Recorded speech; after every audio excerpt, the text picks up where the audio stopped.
Alhamdulillah Rabbil Alamin. Segala puji bagi Allah, Tuhan semesta alam. Dialah yang menciptakan langit dan bumi ini. Dialah yang memilikinya. Dan Dia yang mengatur segala yang ada di dalam. Wa bihi nasta'in ala umurid dunya waddin. Dan hanya kepadanya kita meminta pertolongan dalam urusan dunia kita atau urusan agama. Yang tanpa bantuannya kita nggak akan puasa. Tanpa bantuannya kita nggak akan puasa. Berapa banyak orang yang akhirnya meninggalkan ibadah puasa. Padahal secara fisik dia mampu. Secara finansial dia nggak perlu capek-capek kerja. Tapi Allah tidak memberikan taufik kepadanya. Maka hendaknya setiap muslim dan muslimah yang dapat menjalankan ibadah puasa dengan baik dan benar bersyukur kepada Allah. Karena sejatinya itu adalah karunia dari Allah Jalla Jalla. Allahumma salli wa sallim ala abdika wa rasulika sayyidina wa maulana Muhammad wa ala alihi wa ashabihi ajma'in. Ya Allah, semoga salawat dan salam, berkah dan nikmat senantiasa Engkau curahkan untuk hamba kekasih-Mu, untuk baginda Nabi kita Muhammad alaihi salatu wassalam, untuk keluarga beliau, untuk istri-istri beliau, untuk putra-putri beliau, dan untuk seluruh sahabat Nabi. Semoga Allah meridai kita bersama mereka. Amma ba'd. Masya Allah, kita berada di hari ketiga. Dan mungkin ada sebagian saudara kita yang telah puasa. Dan buat dia hari ini hari keempat. Ahibati fillah. Tema yang diangkat menarik sekali. Kenapa ternyata ada orang-orang yang berpuasa di bulan Ramadan tapi dia nggak beruntung. Dia merugi. Dia hanya dapat capek, lelah. Padahal bulan Ramadan adalah bulan keberuntungan. Yang sejatinya semua orang punya kesempatan yang sama untuk mendapatkan keberuntungan tersebut. Bukan seperti lotre. Yang hanya 1-2 orang yang dapat, yang lain nggak dapat di bulan Ramadan. Subhanallah. Keberuntungan untuk semuanya. Bagaimana Rasul SAW ketika datang bulan Ramadan, beliau memberikan kabar gembira kepada para sahabatnya. Atakum Ramadan. Telah datang kepada kalian Ramadan. Syahrun Mubarak. Bulan yang penuh dengan berkah. Nggak lama jemaah. Bukan 2 bulan. Bukan 3 bulan. Tapi 1 bulan.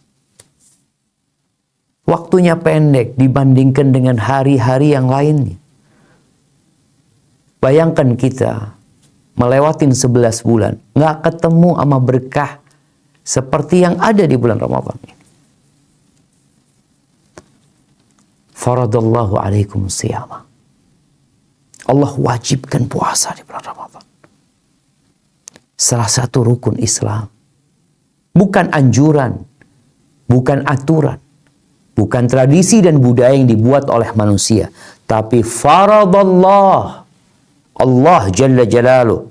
Yang menciptakan langit 7 lapis. Yang menghamparkan bumi. Yang memberikan rezeki kepada semua yang hidup di muka bumi. Yang memberikan makan kepada ikan-ikan di lautan. Yang memberikan warna-warna yang indah untuk kupu-kupu yang berterbangan. Allah yang menggerakkan jantung kita. Faradallahu alaikum siyam. Ini bukan aturan yang dibuat oleh manusia.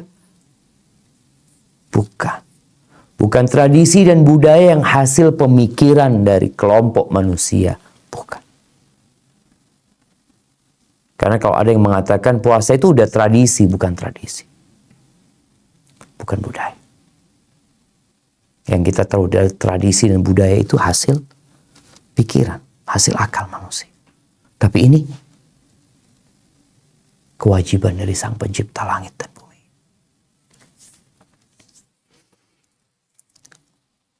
Kemudian Nabi SAW mengatakan, tuftahu fihi abwabus sama. Dibuka pintu-pintu langit. Dibuka pintu-pintu surga. Ditutup pintu-pintu neraka. Gimana kalau ada orang yang tidak beruntung di bulan Ramadan? Ini dibuka bukan hanya untuk orang-orang yang ilmunya tinggi, buat yang hafal Quran. Enggak, dibuka buat semuanya. Pintu neraka ditutup untuk semuanya. Wa tughallu fihi syayatin wa maradatul jin. Setan-setan yang bandel-bandel, yang suka menggoda, itu dibelenggu. Dibelenggu. Kalau engkau belum bisa beruntung di bulan ini, engkau makhluk yang seperti apa? Fihi lailah. Di bulan ini, satu bulan nih, ada satu malam. Khairun min alfi syahr.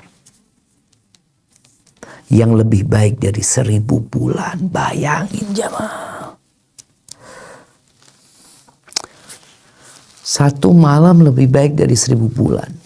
Sebagian kita bekerja nggak sampai 1000 bulan. Sebelum 1000 bulan udah pensiun. Kalau nggak pensiun mati. Dan dia bekerja tiap bulan, mendapatkan gaji tiap bulan, terus dia bekerja.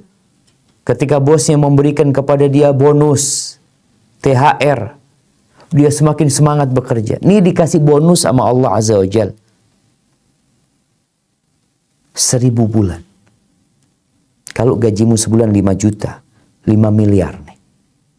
1000 bulan. Maka kata Nabi SAW, man hurima khairaha faqad hurim. Yang nggak beruntung dapat itu, yang terhalang dari meraih satu malam yang lebih baik dari 1000 bulan, nih orang yang merugi. Ahibati fillah, kita sering mendengar hadis lisaim farhatan.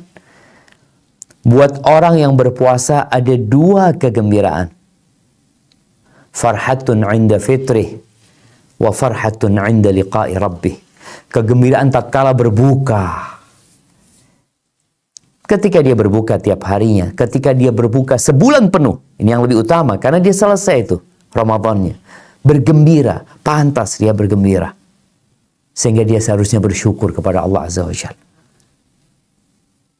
Buat yang berpuasa. Buat yang baik dan benar berpuasanya. Dan kegembiraan tatkala berjumpa dengan Allah Azza wa Jalla.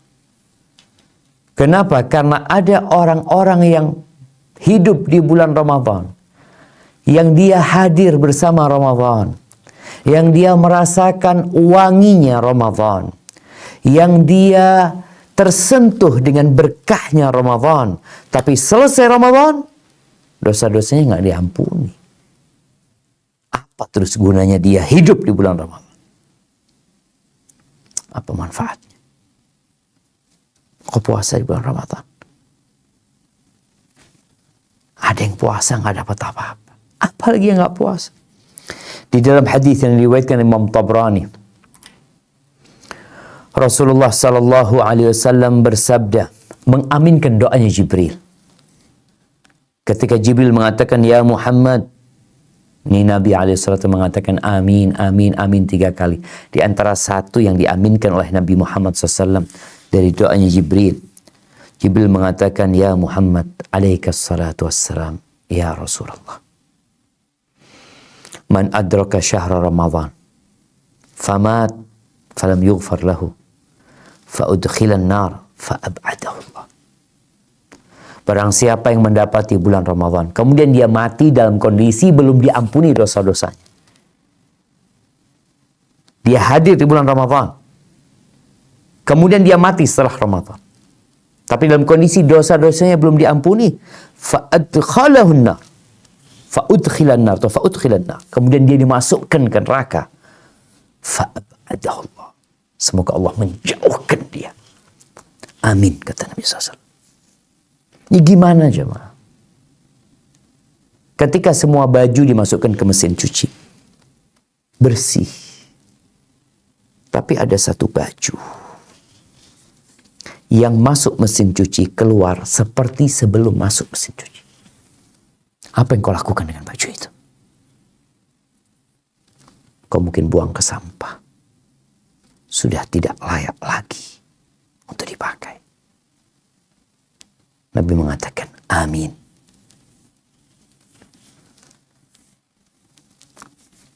Ahibati fillah. Kita perlu merenungkan puasa yang udah 3 hari. Kira-kira diterima nggak sama Allah SWT? Karena jangan sampai kita sibuk beramal, tapi lupa untuk memikirkan yang kita amalkan itu diterima enggak sama Allah SWT. Tujuan takwa kita tahu, tujuan puasa kita tahu, untuk mencapai takwa, la'allakum tattaqun.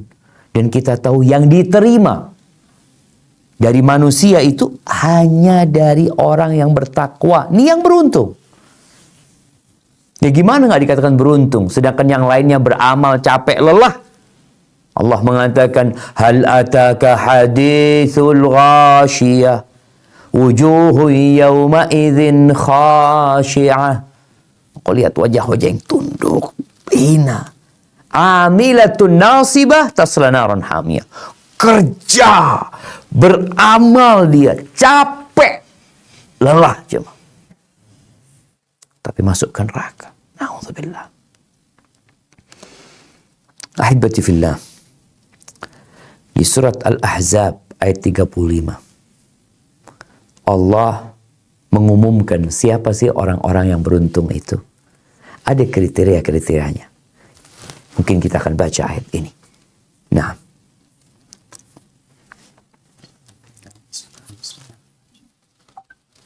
Innal muslimina wal muslimati wal mu'minina wal mu'minat والمؤمنين والمؤمنات والقانتين والقانتات والصادقين والصادقات والصابرين والصابرات والخاشعات والمتصدقين والمتصدقات والصائمات والحافظين فروجهم والحافظات فروجهم والحافظات والذاكرين الله كثيرا والذكرات أعد الله لهم مغفرة وأجرا. Laki-laki dan perempuan yang benar, laki-laki perempuan yang sabar, laki-laki perempuan yang khusyuk, laki-laki dan perempuan yang bersedekah, laki-laki dan perempuan yang berpuasa, laki-laki dan perempuan yang memelihara kehormatannya, laki-laki dan perempuan yang banyak menyebut nama Allah. Allah telah menyediakan untuk mereka ampunan dan pahala yang besar. Allahu Akbar jemaah. Ini pengumuman dari Allah SWT. Apakah dirimu ada dalam list orang-orang yang beruntung. Yang Allah sediakan bagi mereka maghfirah, ampunan. Kita banyak dosanya. Kita perlu ampunan Allah Azza wa Jalla. Dan Allah sediakan buat mereka ajran azima, pahala yang besar sekali. Coba, apakah kriteria yang disebutkan di ayat Al-Ahzab 35 ini, kita masuk ke dalamnya apa tidak? Yang muslim, mukmin, patuh, benar dia, sabar, tunduk, bersedekah, berpuasa. Cuma itu belum. Masih ada kriterianya. Kita tahu kadangkala kalau ada orang lamar kerja, kan disebut kriterianya. Disebut lulusan S1. Kemudian ini syarat wajib. Jadi ada syarat wajib, ada syarat pendukung nantinya. Nah, syarat pendukung tuh di bawah biasanya ditulis, diutamakan yang berpengalaman. Tapi syarat wajibnya harus terpenuhi. Umur maksimal 23 tahun. Kalau engkau lewat, udah nggak bisa. Kemudian belum menikah. Kadang-kadang seperti itu. Engkau udah menikah, nggak ada kesempatan. Jadi orang itu ketika mau melamar, dia tahu dengan dirinya, sehingga dia melihat kriteria dia masuk enggak gitu loh. Kita pun perlu baca nih, kita masuk enggak. Ahibbatifillah, keberuntungan orang-orang yang berpuasa mungkin tidak terlihat di dunia nyata ini. Karena masih ada manusia-manusia yang memperolok-olok kawan yang puasa. Buat apa engkau puasa? Capek-capekin. Orang puasa itu orang yang kurang waras. Kadang-kadang ada yang mengatakan seperti, gimana makan dan minum ditinggalin. Ini nih, Allah perintahkan kita untuk menjaga tubuh kita. Ini malah nggak makan, nggak minum. Ahibbatifillah. Banyak orang sukses kita lihat di dunia ini. Kaya, bertahta, dihormatin orang. Tapi engkau lihat, kesuksesan dia itu nggak lama. Terhitung dengan waktu. Mungkin baru umur 40 tahun dia sukses, sudah mulai tua, renta, banyak hartanya dan itu. Setelah itu, mati. Semua ditinggalkan. Sejatinya kesuksesan yang sebenarnya, keberuntungan yang sebenarnya, nanti akan tampak. Allah berfirman di surat Ali Imran ayat 185. Apa kata Allah Azza wa Jalla? Nah, silahkan dibaca. Di Ali Imran ayat 185.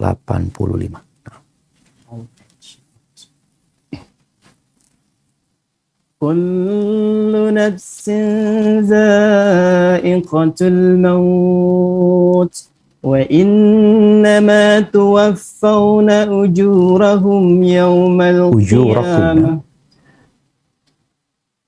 وَإِنَّمَا تُوَفَّوْنَ أُجُورَكُمْ يَوْمَ الْقِيَامَةِ فَمَنْ زُحْزِحَ عَنِ النَّارِ وَأُدْخِلَ الْجَنَّةَ فَقَدْ فَازَ وَمَا الْحَيَاةُ الدُّنْيَا إِلَّا مَتَاعُ الْغُرُورِ.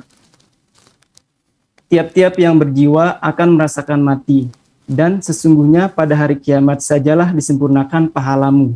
Barang siapa dijauhkan dari neraka dan dimasukkan ke dalam surga, maka sungguh ia telah beruntung. Kehidupan dunia itu tidak lain hanyalah kesenangan yang memperdayakan. Barakallahu fiik. Allah sebutkan, semua yang bernyawa akan mati. Akhir dari semua yang hidup di muka bumi ini adalah lubang sempit, ditinggal sama keluarga, dilupakan sama manusia. Kalau dia seorang laki-laki meninggalkan istri, mungkin istrinya yang cantik akan dikawin sama orang lain. Harta yang dia kumpulkan akan dibagikan, dia akan sendirian di sana. Disinilah yang kita perlukan. Orang yang cerdas, orang yang memikirkan masa depan. Tapi sebagian orang masa depan itu masa tua. Masa depan sebenarnya adalah ketika engkau telah meninggalkan dunia ini. Itu yang perlu engkau pikirkan. Kullu nafsin dha'iqatul maut. Mau kaya, mau miskin, mau tua, mau anak-anak, mau pejabat, mau rakyat jelata, kullu. Semuanya. Terus kita lihat nih balasan. Kita sholat ketika orang-orang pada nggak sholat. Ada yang berangkat ke masjid subuh, kawannya nggak berangkat. Dia puasa, kawan-kawan di kantor pada nggak puasa. Dilihat dari sisi ekonomi, yang nggak puasa lebih makmur hidupnya. Kita melihat, kita menjaga diri dari perbuatan dosa. Ini orang-orang aman dengan dosa-dosa mereka. Mereka tambah tinggi jabatannya, tambah makmur hidupnya. Ada. Makanya Allah katakan, nanti loh balasannya itu disempurnakan nanti. Kalau engkau dikasih di dunia, kemudian engkau mati, apa gunanya? Maka Allah sempurnakan. Sempurnakan nanti pada hari kiamat. Kemudian Allah sebutkan, kepingin tahu orang yang beruntung. Faman zuhziha 'anil nar wa udkhilal jannah. Yang dijauhkan dari api neraka, kemudian dimasukkan ke dalam surga, faqad faz. Dia yang beruntung. Itu keberuntungan yang sebenarnya. Gimana dengan kehidupan dunia? Kita melihat orang-orang yang beruntung dalam kacamata sebagian manusia. Allah katakan, wa mal hayatud dunya illa mata'ul ghurur. Kalau bicara kehidupan dunia ini kesenangan yang menipu. Kita dilatih di bulan Ramadan ini untuk menjadi orang yang beruntung. Kita dilatih untuk mengontrol syahwat kita. Dan ternyata kita mampu. Mampu. Engkau tidak makan dan minum dari sejak fajar terbit. Engkau tidak menyalurkan syahwatmu di tempat yang halal sebenarnya. Tapi engkau tahan sampai matahari terbenam. Engkau mampu ternyata. Sepertinya engkau punya. Punya apa? Punya bakat untuk menjadi orang yang beruntung. Karena di antara sifat orang yang beruntung itu adalah menahan nafsunya. Allah katakan, wa amma man khafa maqama rabbih wa nahan nafsa 'anil hawa fa innal jannata hiyal ma'wa. Adapun orang yang takut dengan persidangan diberdirikan di hadapan Tuhannya kelak pada hari kiamat, dan dia menahan jiwanya dari keinginan-keinginannya, surga tempat dia. Dan alhamdulillah kita dilatih, kita bisa. Engkau mampu. Nggak ada, ya Allah fitnahnya terlalu besar. Engkau mampu. Allah kasih kemampuan sama kita. Dan kemudian Allah berikan pembuktian kepada kita. Kalau kita bisa. Haibati fillah, bagaimana sekarang kita menjadikan Ramadan ini bulan keberuntungan buat kita.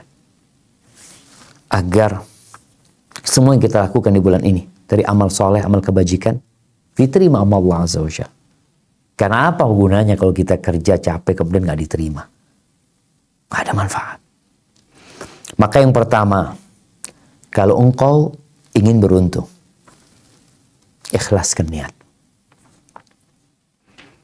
Allah tuh tidak menerima kecuali yang ikhlas dan benar.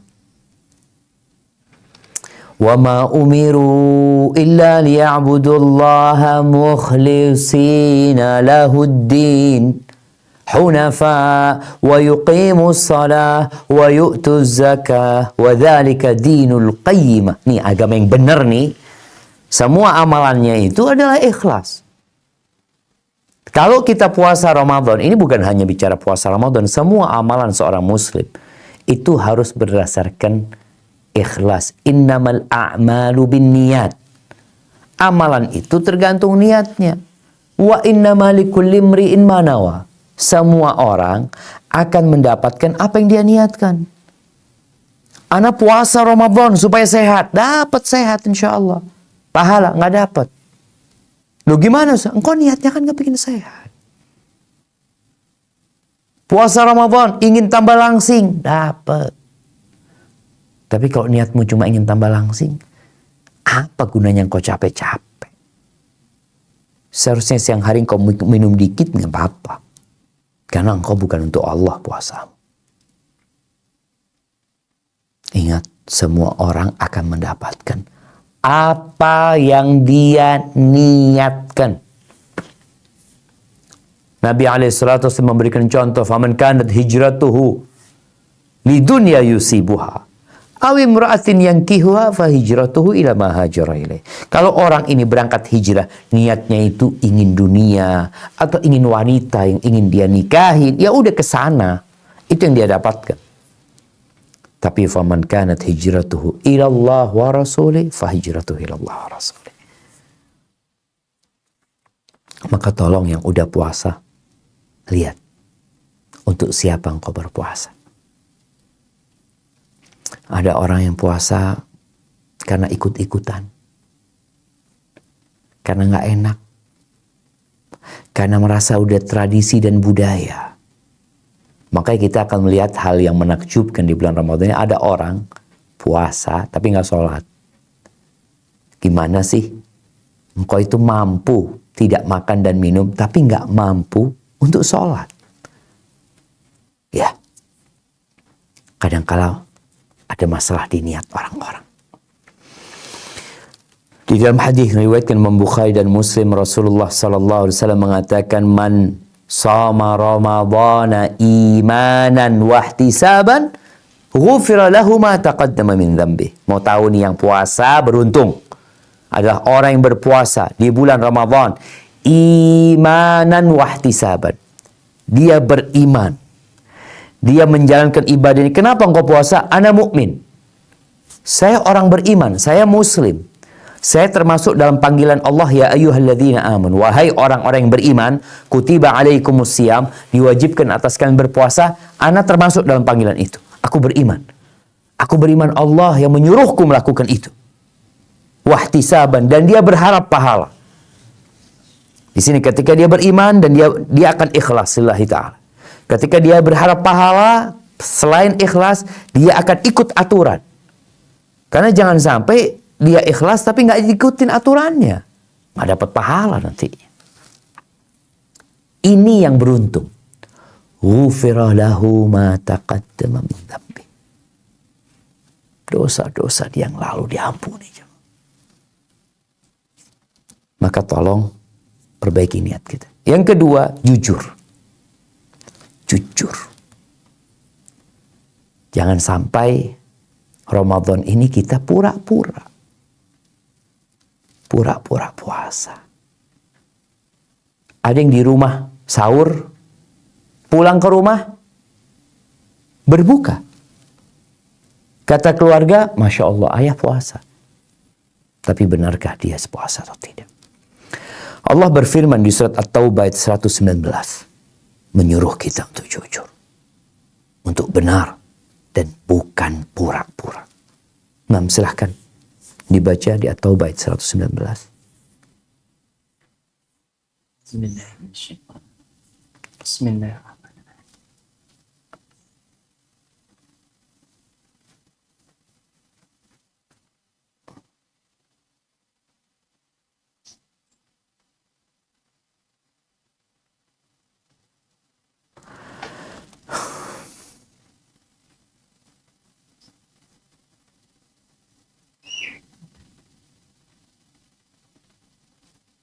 يا أيها الذين آمنوا اتقوا الله وكونوا مع الصادقين. Hai orang-orang yang beriman, bertakwalah kepada Allah dan hendaklah kamu bersama orang-orang yang benar. Nah, orang-orang yang benar-benar, bukan yang bohong, bukan yang pencitraan belaka, enggak. Ketika engkau benar, engkau akan sungguh-sungguh. Engkau tidak akan peduli dengan pandangan manusia. Engkau akan abaikan semua komentar miring negatif dari manusia. Karena engkau bertakwa kepada Allah. Maka di sini bagi yang ingin beruntung, bergabunglah dengan orang-orang yang beruntung. Cari kawan yang beruntung. Engkau ikut beruntung. Cari kawan yang benar sholatnya. Engkau akan benar sholatnya. Cari kawan yang benar baca Qur'annya. Engkau akan benar baca Qur'annya. Wa kunu ma'as sadiqin. Bergabunglah kalian bersama orang-orang yang benar gitu loh. Kita ini kadang-kala salah bergaul. Di bulan Ramadan pun masih duduk sama orang-orang yang tidak benar. Oh enggak Ustadz, sohib ini itu. Ya. Ya terserah engkau sih. Engkau mau beruntung apa enggak? Karena as-sahib sahib. Sahabat itu menarikmu. Kalau engkau bersama sahabat yang beruntung, dia akan menarikmu ke tempat keberuntungan. Tapi kalau engkau di bulan Ramadan masih sibuk sama kawan-kawan yang tidak benar, gimana engkau akan beruntung? Kemudian jamaah, tolong diikutin aturan. Allah bikin aturan yang berkaitan dengan bulan Ramadan ini. Di antara aturan yang harus kita fahami, ingat Allah nggak butuh sama puasa kita. Kenapa Anda sampaikan aturan ini? Karena sebagian orang merasa bangga seakan-akan telah berbuat baik. Enggak, Allah nggak butuh sama puasa kita. Allah nggak butuh dengan sholat malam kita. Tapi kita yang butuh untuk mendekatkan diri kepada Allah Azza wa Jalla. Kita yang mau beruntung jamaah. Kemudian ingat, aturan selanjutnya meninggalkan segala pembatal puasa. Makan, minum, dan bercinta dari sejak fajar terbit sampai matahari terbenam. Dengan selalu menjaga niat ya. Kemudian aturannya yang sakit, yang musafir, ada bumil, ada yang menyusui, orang tua yang tidak mampu berpuasa, maka dia boleh nggak puasa. Ada alasan. Ada yang kalau nggak puasa bayar fidyah, ada yang kalau nggak puasa harus qadha, kau harus pelajarin. Engkau kalau berhalangan nggak puasa, engkau termasuk yang mana nih? Oh, aku wajib qadha, jangan bayar fidyah. Kalau boleh bayar fidyah, silahkan. Kemudian yang selanjutnya menjaga lisan, menjaga mata, menjaga raga, menjaga panca indera kita, dan menjaga hati dari semua yang terlarang. Karena ada orang-orang yang berpuasa, kata Nabi SAW, rubba sa'imin laisa lahu hadzun min siyamihi illal ju' wal atash. Berapa banyak orang yang berpuasa tapi nggak dapat apa-apa kecuali lapar dan haus. Boleh jadi karena salah niat, boleh jadi karena aturannya nggak dia ikutin. Betul dia nggak makan dan minum, tapi ternyata matanya kemana-mana berbuat dosa. Lisannya terus berbuat dosa, ngomong yang nggak benar, melakukan tindakan-tindakan bodoh, menjahilin orang lain, menipu. Gimana kau mau beruntung ya? Kau hanya akan dapat lapar dan haus nanti. Orang yang puasa perlu menahan emosi, menahan syahwat dan menahan ambisi serta amarahnya. Sampai Nabi SAW mengatakan, wasiyamu junnah. Puasa itu perisai. Wa idza kana yaumu shaumi ahadikum, kalau seorang sedang puasa, fala yarfuth. Fala yarfuth. Jangan kotor ngomongnya. Yang melakukan tindakan yang tidak seharusnya kau lakukan. Wala yaskhab, jangan teriak-teriak. Wa in sabahu ahadun aw qatalu, kalau ada yang membuli dia, memaki dia, mengejek dia, atau ngajak berantem dia, apa yang harus dilakukan? Katakan dalam dirimu, aku sedang puasa. Nah itu. Orang-orang yang puasa tuh akan berusaha untuk menjaga ibadah puasanya agar jangan sampai merugi. Engkau ingin beruntung. Rugilah kalau umpamanya kita capek puasa, menahan diri dari lapar, dahaga. Tahu-tahu nanti kita nggak dapat apa-apa. Kemudian ada banyak keberuntungan. Jadi ada yang wajib harus kita jaga, ada yang tambahan. Maka tolong kita selesaikan dulu yang wajib kita. Jadi umpamanya ini wajib nih, kerjakan. Karena terus terang ada orang yang sholat tarawih tapi nggak sholat zuhur. Ahibati fillah. Sholat zuhur itu lebih baik dari full tarawih kita sebulan. Apa gunanya engkau sholat tarawih kalau engkau nggak sholat zuhur? Sholat zuhur ini wajib. Maka tolong yang ingin beruntung, yang wajib-wajib kerjain dulu nih. Yang haram-haram tinggalkan. Setelah itu naik levelnya. Supaya lebih banyak keberuntungannya. Ya apa? Ya udah kerjakan yang sunnah-sunnah. Tinggalkan yang makruh-makruh. Yang bicara sunnah, perbanyak sholat malam. Usahakan sholat malamnya yang benar. Cari sholat tarawih yang imamnya benar. Jamaahnya benar. Artinya kadang-kala kita ngelihat ada yang cepat-cepat. Engkau mau apa sih? Mau cari keberuntungan atau mau cari kerugian? Karena Nabi SAW juga mengatakan rubba qaimin. Ada banyak orang yang sholat nggak dapat apa-apa. Dapat capek doang. Maka tolong sholat, cari masjid yang benar, yang imamnya bacaannya enak, ya. Dan dia perbanyak sholat sunnah. Sholat duha juga, yang nggak pernah sholat duha, yang nggak pernah qobliyah ba'diyah dijaga. Kemudian banyak-banyak baca Quran. Berzikir, mengingat Allah Azza wa Jal. Kalau kita lihat nih, Syahrul Ramadan, itu bulannya Al-Quranul Karim.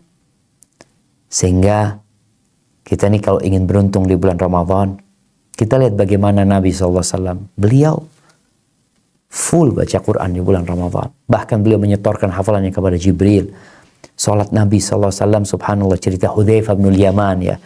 Nih, bagaimana mau dapat keberuntungan yang lebih. Hudzaifah pernah bermakmum bersama Nabi SAW. Nabi membaca 1 rakaat, itu cerita Hudzaifah, 5 juz. Lebih. Beliau membaca Al-Baqarah, An-Nisa, Ali Imran. 3 surat nih jemaah. 1 rakaat. Kata Hudzaifah, tambahnya lagi, beliau membacanya itu bukan cepet-cepetan. Ketika beliau melewatin ayat yang berisi doa, beliau akan minta sama Allah. Ayat yang berisi tasbih, beliau bertasbih. Lewat ayat tentang azab, beliau meminta perlindungan kepada Allah dari azab. Ini 1 rakaat, 5 juz, bacanya kayak gitu. Kita kadang-kala 23 rakaat, nggak sampai 1 juz, wah bacanya kadang-kala cepet-cepet. Maka kita rubah. Yang ingin beruntung. Ya kalau bicara untung kan, Ustadz anak baca nggak tahu artinya, nggak baca doa kan tetap dapat pahala. Iya, tapi kan kita mau berlomba-lomba, mau jadi yang lebih beruntung. Engkau kalau ngelihat orang punya mobil bagus, engkau kepingin lebih bagus dari dia. Engkau lihat orang sukses usahanya, omsetnya setiap hari umpamanya 100 juta, engkau ingin lebih dari dia. Terus kenapa untuk omset pahala ini engkau nggak ingin? Kemudian ahibati fillah, ya kalau bisa baca Quran itu dengan artinya. Kemudian perbanyak sedekah. Ya, Nabi SAW, kata Abdullah bin Abbas radhiyallahu anhu, kana Rasulullah SAW ajwadan nas. Nabi SAW itu orang yang paling dermawan. Udah nggak ada yang lebih dermawan dari Nabi SAW. Nggak ada. Ingat, nggak ada. Antum lihat bagaimana Nabi SAW berbagi. 1 orang dikasih 100 ekor unta. Ketika beliau punya harta yang banyak, maka beliau bagi banyak. Ketika beliau hartanya sedikit, yang sedikit beliau bagikan. Ketika beliau nggak punya harta, dengan relasi beliau, hubungan beliau berusaha berbuat baik. Itu Nabi SAW. Kana ajwadan nas. Allahu Akbar jemaah. Wa kana ajwad ma yakun fi Ramadan. Dan puncak kedermawanan Nabi SAW itu di bulan Ramadan. Hina yalqahu Jibril. Ketika berjumpa dengan Jibril. Dan beliau berjumpa dengan Jibril tiap malam. Beliau menyetorkan hafalannya kepada Jibril. Fala Rasulullah SAW ajwadu bil khair minar rihil mursalah. Beliau itu lebih baik ya, lebih dermawan dalam berbagi harta daripada angin yang ditiupkan. Masya Allah, hibati fillah. Maka berusaha kita untuk berbagi, memberikan buka kepada orang yang puasa.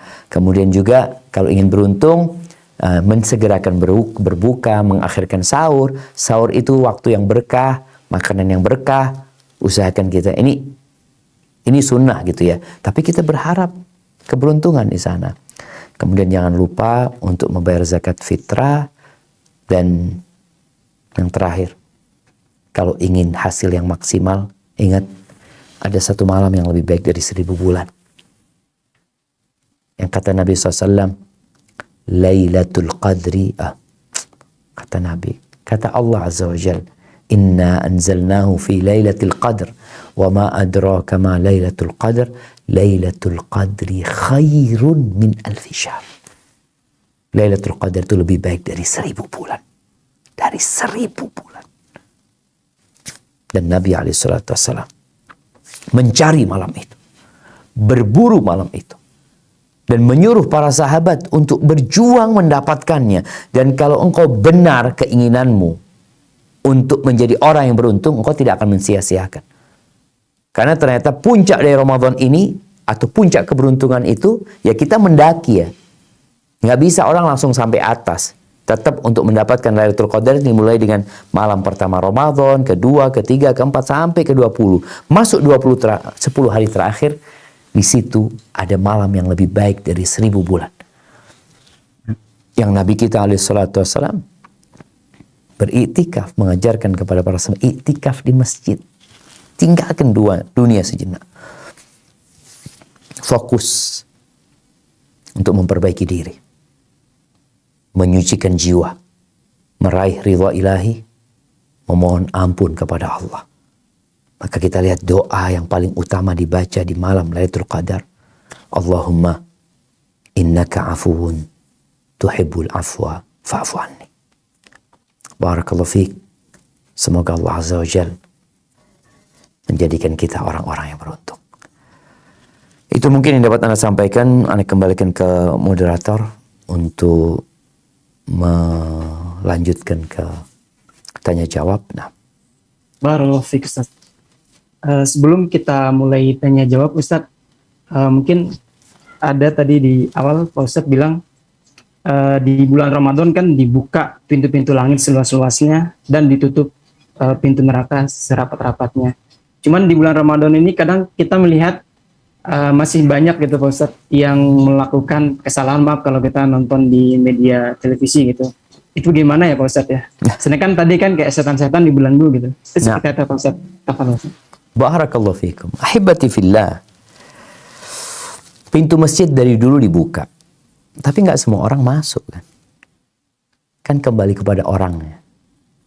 Tempat kemaksiatan kadang-kala ditutup. Ditutup nih. Tapi kadang-kadang dia cari jalan belakang untuk masuk. Setan-setan dibelenggu. Kita lihat setan-setan dibelenggu. Tapi ini ada orang-orang yang udah jadi setan. Jadi tanpa setan menggoda pun dia sudah terbiasa dengan kemaksiatan yang dia lakukan. Intinya, Allah benar-benar membuka pintu langit. Dan ini kinayah juga dari banyaknya kebaikan. Allah menutup pintu neraka. Dan kita merasakan jamaah, di bulan Ramadan berbeda. Ada yang berbeda di bulan Ramadan ini. Kalau dikatakan masih ada, ya ada. Orang-orang yang masih nggak benar ada. Tapi orang-orang yang benar juga, Masya Allah kita melihat ya. Mereka yang nggak pernah ke masjid sama sekali. Sepanjang tahun nggak pernah ke masjid. Dia kecuali Jumatan. Ramadan datang ke masjid dia, Masya Allah. Orang kadang-kala nggak pernah baca Quran. Ramadan jadi baca Quran dia. Orang yang kadang-kala biasa marah Ramadan, dia berusaha untuk menahan emosinya. Jadi intinya, ada orang-orang yang dikasih kesempatan sama Allah Azza wa Jalla, tapi dia tidak mengambil kesempatan tersebut. Jadi, kembali kepada manusianya. Allah mengkondisikan bulan Ramadan ini. Setan-setannya dibelenggu. Di mana jalur setan menggoda manusia sempit sekali. Walaupun dia tetap berusaha untuk, dia bukan berarti dia nggak mau menggoda, dia tetap berusaha. Tapi tidak seperti di luar bulan Ramadan. Namun kadangkala manusianya yang tidak tahu diri. Hadza wallahu a'lam bissawab. Nah. Ya, Ustaz, kita lanjut untuk ke pertanyaan Ustaz. Assalamualaikum Ustaz, afwan izin tanya. Bolehkah wanita jika sholat tarawih di rumah 6 rakaat plus 3 witir? Syukron. Masya Allah, alhamdulillah. Wassalatu wassalamu ala rasulullah ba'd. Ya, jamaah alhamdulillah. Kita semakin mudah belajar ya. Bicara sholat tarawih ini sebenarnya sholat malam. Hanya saja di bulan Ramadan lebih dianjurkan menurut sebagian para ulama untuk dilaksanakan berjamaah. Karena memang di masa Umar bin Khattab radhiyallahu taala anhu itu berjamaah di masjid. Walaupun tetap yang sholat di rumah, bahkan sebagian berpendapat sholat di rumah sendirian lebih utama. Bagaimana dengan pelaksanaannya atau tata cara pelaksanaannya? Dilaksanakan setelah sholat isya. Sampai waktunya adalah masuknya fajar. Itu waktu sholat malam. Waktu sholat tarawih juga. Jumlah rakaatnya bagaimana? Bebas. Memang Rasulullah SAW kata Aisyah radhiyallahu ta'ala anha, beliau itu nggak pernah nambah 11 rakaat. Nggak pernah nambah. Di bulan Ramadan atau di luar bulan Ramadan. Tapi di kesempatan lain Nabi SAW membuka peluang untuk sholat lebih dari itu. Beliau SAW mengatakan salatul lail mathna mathna. Sholat malam dua-dua. Kalau engkau takut subuh, ya udah tutup dengan witir. Ini menunjukkan bahwasanya jumlahnya tidak terbatas. Paling sedikit 1 rakaat. Paling sedikit. Paling banyak terserah. Kalau dikatakan dia mau sholat 6 rakaat plus 3, nggak apa-apa. Kalau dia mungkin ana sholat 6 rakaat sekarang Ustaz, nanti mungkin malam ana mau sholat lagi, nggak masalah. Jadi nggak harus nyambung ditutup sama witir. Tapi yang jelas penutup sholat malam itu witir. Artinya kalau kita umpamanya habis isya ana sholatlah 6 rakaat. Terus mungkin dia ada kegiatan ini dan itu, mengurusin anak-anak. Sebelum tidur dia tambah lagi 4 rakaat. 10 nih dia dapat. Nanti sebelum sahur dia tambah lagi umpamanya 4 rakaat plus 3 jadi 7. Nggak ada masalah. Jadi nggak ada jumlah yang harus dilakukan. Tapi jumlahnya ditutup dengan witir. Yaitu dengan ganjil. Hadza wallahu a'lam bissawab. Nah. Barakallahu fiik. Pertanyaan kedua. Bismillah. Assalamualaikum. Semoga Ustaz selalu dijaga Allah. Amin. Ustaz, bolehkah wanita yang sudah menjanda ikut beriktikaf di masjid di 10 malam terakhir Ramadan? Barakallahu fiik. Masya Allah, barakallahu fiik. Naam, ahibati fillah. Iktikaf ini disunnahkan bagi laki-laki dan wanita yang mau iktikaf ya. Kita tahu istri-istri Nabi iktikaf. Setelah Nabi meninggal dunia, mereka juga beriktikaf di Masjid Nabawi. Mereka udah jadi janda. Jadi bagi para wanita pun, ketika dia mau iktikaf silahkan. Tapi dengan catatan. Apa catatannya? Ya, jangan menelantarkan kewajiban dia. Dia janda, kadang-kadang punya anak, ya harus urusin anaknya. Kadang-kadang dia janda ngerawat orang tua, maka paling tidak dia harus berbakti sama orang tuanya. Kemudian tempat iktikafnya harus tertutup ya. Dan harapan ana iktikaf kita itu bisa lebih optimal ya. Rasulullah SAW itu masuk ke tenda. Jadi beliau bikin kayak tenda di dalam masjid. Masuk ke dalam sana ketika beliau iktikaf. Sehingga memang terpisah dari orang-orang. Karena sebagian iktikaf jadi tempat ngobrol. Jadi tempat untuk ngobrol antara mereka. Padahal lebih kepada menyendiri kita. Beribadah kepada Allah Azza wa Jalla dari mulai sholat, baca Quran, berzikir, ya, beristighfar, berdoa, ya, seperti itu. Tapi kalau umpamanya nggak bisa kita punya tempat khusus di masjid karena masjidnya tidak membolehkan hal itu, ya udah apa adanya. Tapi usahakan tempatnya tertutup bagi wanita dan dia benar-benar memaksimalkan waktunya untuk beribadah kepada Allah Azza wa Jalla. Hadza wallahu a'lam bissawab. Nah.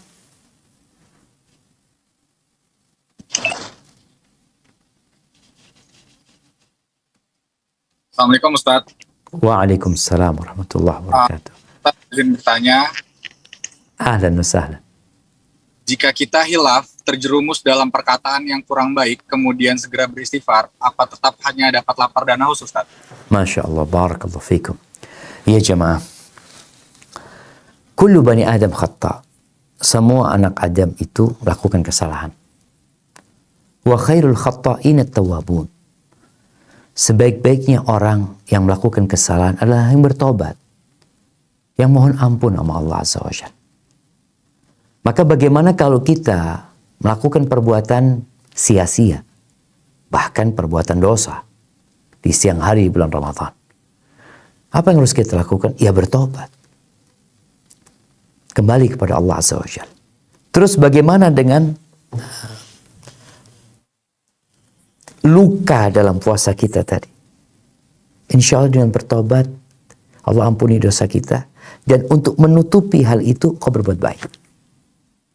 Setelah bertobat, mohon ampun sama Allah, kata Nabi SAW, wa atbi'is sayyi'atal hasanah tamhuha. Engkau ikutin perbuatan dosa itu dengan perbuatan baik. Itu akan menghapuskannya. Maka setelah kita tahu yang kita lakukan salah, kita mohon ampun kepada Allah Azza wa Jalla, bagaimana kita menggantikannya dengan perbuatan baik. Kalau kita mengucapkan ucapan yang kotor kepada orang, ya, kita minta maaf. Di sini kita ganti dengan ucapan yang baik kepada dia. Jadi intinya, ya semua melakukan dosa. Tapi ketika engkau terjerumus dalam perbuatan dosa, jangan ditunda tobatmu. Segera bertobat dan ikuti dengan amal kebajikan. Insya Allah kesalahan itu akan tertutupi dan boleh jadi akan mengangkat derajatmu. Hadza wallahu a'lam bissawab. Masya Allah Ustadz, kadang-kadang sekarang Ustadz kalau misalnya kita semangat Ustadz ya dalam beribadah, pada saat 10 hari pertama malah kadang-kadang kendor di 10 hari kedua dan mungkin 10 hari ketiga Ustadz. Bagaimana caranya dan tips agar kita bisa dapat mengurangi kefuturan ini? Dan apakah ada doa khususnya Ustadz? Barakallahu. Masya Allah. Barakallahu fikum. Nah, mahibati fillah. Likulli amalin syirrah wa fatrah. Kata Nabi SAW, semua amalan itu ada masa membaranya, ada masa luyunya. Itu hal yang wajar. Tapi bagaimana kita mengkondisikan diri kita? Ketika kita sedang loyo, jangan sampai melakukan perbuatan dosa. Ada fase mungkin orang perlu istirahat. Ketika dia umpamanya sholat malam. Ini ada orang yang terlalu memaksakan diri. Dia sholat malam, dia berusaha untuk membaca kadangkala, ana mau baca 5 juz. Seperti Nabi SAW baca umpamanya. Tapi ternyata hanya semalam doang gitu loh. Setelah itu enggak. Jangan. Kita diperintahkan sama Nabi SAW untuk menjaga semangat kita ini dengan mengamalkan yang kita mampu. Yang kita mampu. Tapi ketahuilah bahwa jiwa manusia ini perlu dipaksa. Jadi ada orang yang mampu tapi nggak mau. Maka perlu dipaksa. Dan kita semua tahu dengan kemampuan kita. Umpamanya ada orang, Anda nggak mampu ngangkat beban 50 kilo. Ya udah, engkau mampunya berapa? 40 kilo. Yang engkau angkat. Yang 40 kilo. Jangan sampai antum mampunya berapa? 40 kilo. Yang diangkat 10 kilo. Jangan. Memang kalau bicara ya enakan yang 10 kilo, iyalah. Kalau bicara enakan, iya. Tapi jiwa kita perlu dipaksa. Namun jangan sampai melebihi kemampuannya sehingga tadi kita jadi futur, jadi malas akhirnya. Karena sebaik-baiknya amalan adalah yang berkesinambungan walaupun sedikit. Tapi bagaimana menjaganya? Ya kita mulai dengan niat yang benar. Dan kita sampaikan. Kemudian berusaha bergabung dengan orang-orang yang soleh. Orang-orang yang beruntung. Karena kalau kita gabungnya sama teman-teman yang malas, ya tadi jadi malas juga kita. Tapi kalau kita ngelihat teman-teman ini pada semangat nih, masa ana nggak semangat gitu. Ana lihat teman-teman udah masuk juz ke-10 hari ini. Ana masih Al-Baqarah umpamanya seperti itu. Dia akan semangat gitu loh. Jadi kadang-kadang kita perlu semangat. Semangat itu ada dua, ada semangat yang internal, ada eksternal. Kalau semangat yang dari dalam kita itu adalah keinginan berharap pahala dari Allah Azza wa Jalla ya. Itu akan membuat kita semakin semangat. Dan kita tidak akan kendur kecuali kita mendapatkannya. Antum lihat ya. Yang namanya pemain bola itu kadang-kadang lari, dia berkeringat capek, dia ingin gol jamaah. Dan dia tahu waktu dia sempit. 45 menit kali 2 dia akan terus berusaha. Dan waktu kita sempit. Antum tahu waktu antum cuma 1 bulan. Ini juga yang akan membuat kita akan terus semangat. Ketika orang tahu enggak ini tinggal dikit nih, tinggal dikit. Bismillah. Kalau bicara tinggal di 10 hari terakhir, semangatnya semakin berkurang. Ini berbeda dengan orang-orang yang beruntung. Semangatnya semakin naik. Buktinya Nabi SAW dan para sahabat di 10 hari terakhir itu semakin kenceng gitu loh. Jadi kalau kita di 10 hari terakhir semakin lembek, berarti ada masalah sama kita. Masalahnya di mana? Boleh jadi engkau memang nggak cari Lailatul Qadar gitu. Engkau cari enggak? Engkau nyari apa enggak gitu loh. Ini yang terjadi. Jadi kalau dikatakan semangat, biasanya semakin mendekati finish, orang semakin semangat. Itu kalau dia memang ingin beruntung. Kalau bicara doa, doa itu ya, ada doa yang Nabi SAW mengajarkan kepada kita doa kalau kita ingin semangat beribadah, disuruh membaca Allahumma a'inna ala dzikrika wa syukrika wa husni ibadatik. Ya Allah, bantulah aku ya Allah untuk senantiasa mengingatmu, bersyukur kepadamu dan beribadah yang baik kepadamu. Hadza wallahu a'lam bissawab. Assalamualaikum Ustaz, izin Waalaikumsalam bertanya. warahmatullahi. Afwan, karena sholat tarawih dan tahajud ada dalam di sebuah salat malam, apakah kalau kita sholat tarawih berarti kita nggak mesti sholat tahajud Ustaz? Atau keduanya tetap bisa dilaksanakan? Masya Dan Allah. ini juga mungkin kalau misalnya setelah sholat tarawih kan ada yang berdiri dua Ustaz. Itu bagaimana Ustaz? Saat menutup witirnya dan detailnya seperti apa Ustaz? Barakallahu fiik. Wa fikum wa barak. Naam ahibati fillah. Tadi sempat disampaikan bahwasanya sholat tarawih itu masuk dalam hitungan sholat malam. Sholat tahajud pun masuk dalam hitungan qiyamul lail. Yang hadis-hadisnya mengatakan man qama ramadhana imanan wa ihtisaban. Barang siapa yang bangun sholat di bulan Ramadan, di malam hari, karena beriman dan berharap pahala dari Allah Azza wa Jalla, maka akan diampuni dosa-dosa dia yang telah lalu.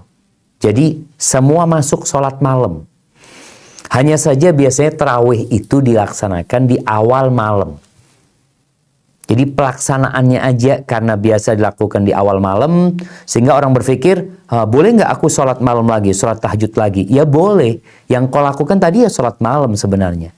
Jadi semua sholat yang dilakukan setelah sholat isya ya, dengan niat sholat malam itu, ya masuk dalam Qiyamul Ramadan.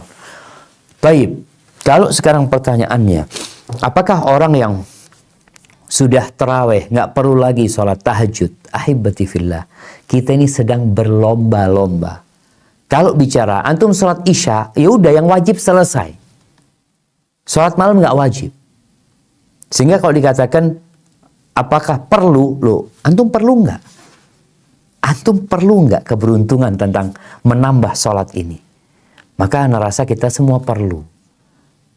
Yang bicara teman-teman yang sudah sholat tarawih ya, umpamanya di masjid, perlu nggak dia nambah lagi? Ya terserah antum. Ini bicara pahala, ini bicara karunia, ini bicara keberuntungan. Yang Nabi SAW pernah mengatakan, as-salatu khairu mawdu'. Salat ini sebaik-baiknya ibadah yang ditetapkan sama Allah SWT. Faman sya'a falyastakthir wa man sya'a falyastaqil. Yang ingin banyak silakan perbanyak salatmu gitu loh. Yang mau sedikit ya terserah gitu loh. Maka nerasa bagi teman-teman yang ingin mendapatkan pahala, silahkan engkau tambahkan sholat malam, apalagi di sepertiga malam akhir ya. Itu waktu yang lebih mulia, karena Nabi SAW itu, sebagaimana dalam cerita Aisyah radhiyallahu ta'ala anha, sholat malam beliau itu, sholat witir beliau itu melalui beberapa tahapan. Pernah di awal malam, di tengah malam, terus pada akhirnya beliau di akhir malam biasa melakukan sholat witir ya, sholat penutupnya. Bagaimana dengan orang yang sholat tarawih? Kalau dia sudah witir bersama imam, ya udah, dia nanti malam nggak perlu witir lagi. Tapi kalau memang dia ingin sholat malam ya, dan dia ingin witirnya diakhirkan, mungkin ketika imamnya assalamualaikum menutup witir, dia niatnya memang nggak witir, dia niatnya genap. Dia bangun lagi, dia lanjutkan 1 rakaat. Seperti orang-orang yang kadang-kala dia baru masuk masjid, ana baru masuk masjid ke rakaat 8. Masa ana mau ikut witir sama imam? Enggak lah, ana mau lanjut, enggak ada masalah. Ketika imamnya salam, engkau tambah 1 rakaat. Hadza wallahu a'lam bissawab.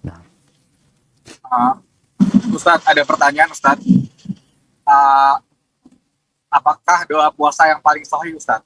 Kemudian apakah mengkorek kuping dan mohon maaf apabila membersihkan hidung, apakah itu membatalkan puasa Ustaz? Masya Allah, barakallahu fiikum. Ahibati fillah.